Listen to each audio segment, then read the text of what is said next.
pertanyaannya ya Bu ya. Ya, silahkan. Untuk pertanyaannya, kecakapan digital peserta didik sangat cakap dalam berinternet. Tidak terkecuali dalam mencari jawaban dalam tugas yang diberikan.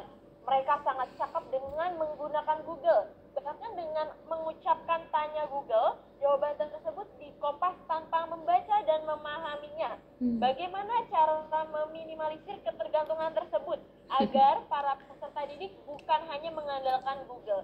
Seperti itu Bu Asri pertanyaannya, silakan untuk menanggapi. Siap, mohon izin untuk menjawab. Nah, iya betul ya.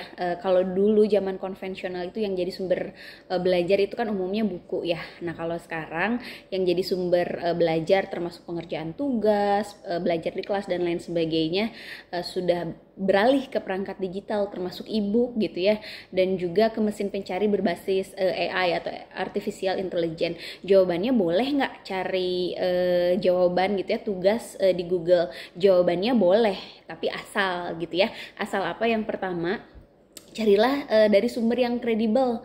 Teman-teman, sebaiknya jangan pakai sumber Wikipedia. Rata-rata kan suka pakai Wikipedia ya.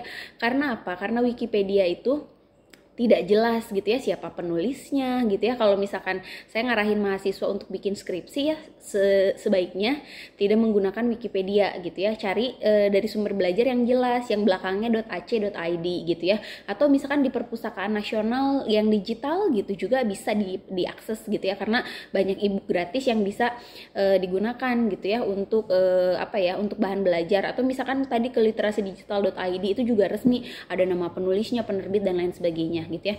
Yang kedua, hindari ya kalau yang belakangnya wordpress.com atau blogspot.com, karena itu hostingan gratis yang bisa diakses sama siapa aja. Bisa jadi anak SD, bisa nggak? Bisa yang nulis, anak SMP, anak SMA gitu ya. Jadi carilah dari sumber yang kredibel. Dan yang ketiga, jangan lupa cantumkan referensi gitu ya. Jadi ada bedanya nih, kita copy paste boleh nggak? Boleh, asal mencantumkan sumber asli gitu ya, dikutip dari gitu ya, misalkan liputan6.com. Kalau kita nggak nyantumin referensi, pembaca tuh akan ngebaca seolah-olah kita yang bikin, padahal kan bukan kita yang bikin, tapi kita ngutip dari orang lain. Nah, kalau misalkan kita tidak mencantumkan referensi gitu ya atau sumbernya, kita bisa ditindak gitu ya, kita bisa disebut mencontek atau plagiarisme. Nah, sedangkan dalam dunia akademik gitu ya, dalam dunia belajar mengajar, mencontek itu kan nggak boleh, plagiarisme itu nggak boleh. Makanya cantum yang ngebedain plagiarisme atau enggak, mencantumkan sumber asli.